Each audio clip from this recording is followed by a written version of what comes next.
as long as I've played modded Minecraft, there's been two options for producing resources in an automated fashion. You've had productive bees and mystical agriculture. In different mod packs, you've had extra things like geodes, but in general, those are the two core resource generation methods that most packs use. Now, because of that, there's always been a very large debate about which one is best. And well, that puzzle has so many different pieces to it, I don't even want to get into it. What we're going to be looking into today is a brand new expansion mod for productive bees that quite possibly might change the tide in that whole debate. That mod is called Modular Bees. It introduces the concept of modular beehives in a 3x3x3 multi-block structure and allows you to produce resources at an incredibly fast rate. So first, we're going to look at how to set up these beehives, what blocks are introduced in this mod. I'm going to walk you through my two choices for how to configure these beehives, and then finally, we're going to do some experimentation and comparison between the setups that I have for productive bees using these modular beehives and some of the fastest setups that you can have for mystical agriculture. I'm incredibly excited for this video. I think it's super cool that we're getting some updates to productive bees. Hopefully you enjoy it. Let's get right into it. All right, so just so we're on the same page, I am on the latest version of All the Mods 10, which is 4.12. This is the first release of Modular Bees, and as part of this, it introduces a book called the Book of Modular Bees. This is an incredibly simple book, and it shouldn't take you long to go through. All there is a modular beehive. It lists out all the blocks that they add, and then there's also an index for this, so it shows you every chapter available in the book, which just also happens to be every type of block that it introduces. Now, there are a couple that we're not going to be using in my setups that I'm showing today. Those are the Dragon Hive and the Treater. I don't feel like they're necessary or needed for what we're doing, but they do have a function in case you're interested in that. I just wanted to call them out so you know they exist. The ones we're looking at, Export Hatch. All this does is it pushes the combs out of the beehive. The Overclocker, what this allows you to do is use electrodes to dramatically increase the speed of your beehive. The Alvery, I don't know how to say it, something like that, allows you to actually store your bees. So this is basically like when you right click a productive beehive, you can hold 5 bees in there. That's exactly what this is. The beehive core is just a block that goes in the center that allows you to make it a multi-block. And then finally the feeder. All this is, it's exactly like a feeding slab, only you can put the blocks for the bees that you're going to want to feed inside of here. Cool perk to this is it allows 9 feeding blocks instead of your standard 3 from a single feeding slab or 6 from a double. So those are all the blocks. So how do you actually set one of these up? What we're going to be doing is looking at the first setup that I like to use for productive bees. This is especially good for some of the more difficult to get bees, such as your starry bee, some of the bees from extreme reactors, just bees that are in general very hard to crack, which also usually means that they're not breedable. This right here is kind of everything that we're going to need for it. What we're going to do is walk through how to actually build this beehive, and then we're going to go through the rest of the extra stuff in here, how we're actually going to configure it. So let's grab our 1 beehive export hatch, 1 modular feeder, 1 modular alvery, a modular beehive, 3 beehive structure blocks, and 20 beehive overclockers. Now, in order to set this up, the way I like to do it is in the center of this, you're going to stack up 3 beehive structure boxes. On the front of this, you're going to take your modular beehive block and place it in the center. Right below that, we're going to place the alvery. Right above that, we're going to place the feeder. And then off to one side, we're going to put an export hatch. Every single other block on this entire thing is going to be one of these beehive overclockers. So start placing all of these down. You're going to have one side that has 8. The back is going to have 3, and the last side is going to have 9. So this right here is the modular beehive itself. Let's go through each of the blocks individually and see what they do. Like we talked about, the modular alvery allows you to put bee cages in here and store 5 bees.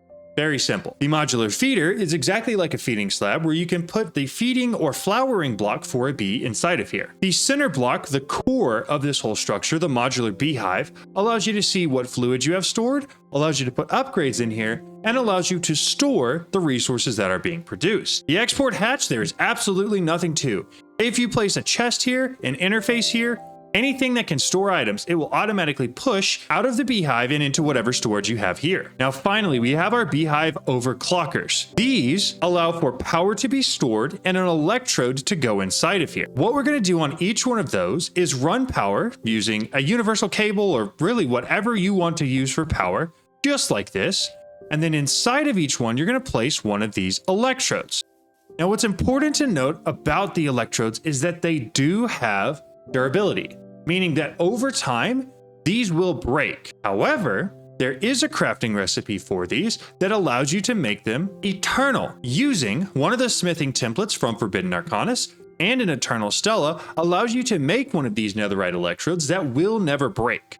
I highly recommend you doing this because it's incredibly annoying to have to replace these every single time they break, because to be honest, the durability doesn't last that long. And that's really it. That's all there is to this beehive. So what you'll do is you'll throw your bees right in here. You're going to put the flowering block up here, and then this will start producing items, and you can set a chest right here and it will take them in. Now, before we actually fully finish setting this up, let's look at the second configuration for this and talk about the differences and why you'd want to use it. This right here is everything you're going to need for the second configuration. As we had with the last setup, I only included one netherite electrode and one Eternal Stella, when really you're going to need 18 of these, because we're going to be using 18 beehive overclockers. We're also going to be using the same standard 3 structure boxes that are going to go in the middle, 1 modular feeder, 1 beehive export hatch, 1 modular beehive core block, and then 3 modular alveries this time, which means you're going to be able to store up to 15 bees in this beehive versus the other one where you could only store 5. So let's build this one. Very similar, you're going to put your 3 structure boxes in the middle. Your core block is going to go in the middle facing towards you. I'm going to put all 3 of the alveries at the bottom. The feeder block is going to go at the top.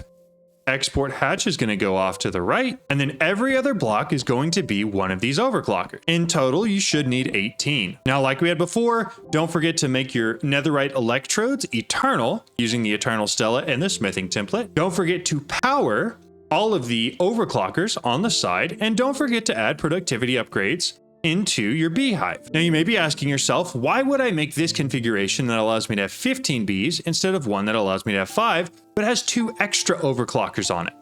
The simple answer to that is because these Omega upgrades apply to all bees that are stored inside of the beehive, meaning that instead of 5 bees being overclocked by everything here and the Omega upgrades, you now have 15 bees that are all being upgraded and overclocked by the configuration of this multi-block. The next logical question is, does that make a difference?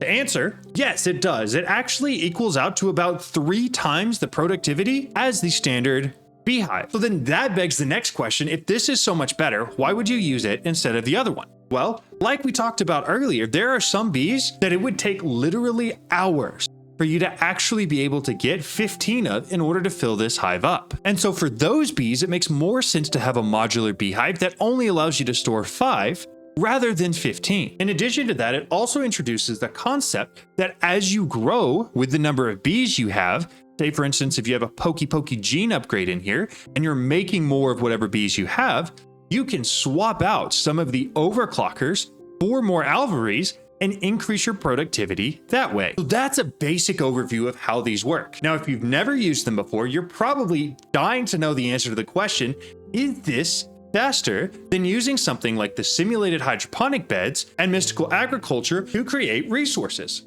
That's a fantastic question. I spent several hours today setting up this whole setup here, which has a simulated hydroponic bed with a diamond seed in it and a 2.07 efficiency simulated processor with 6 soul surges on it so that we could compare the output of diamonds from this to those 2 beehives we just talked about. So this beehive here, like we talked about earlier, has 5 diamond bees in it with a diamond block in the feeder.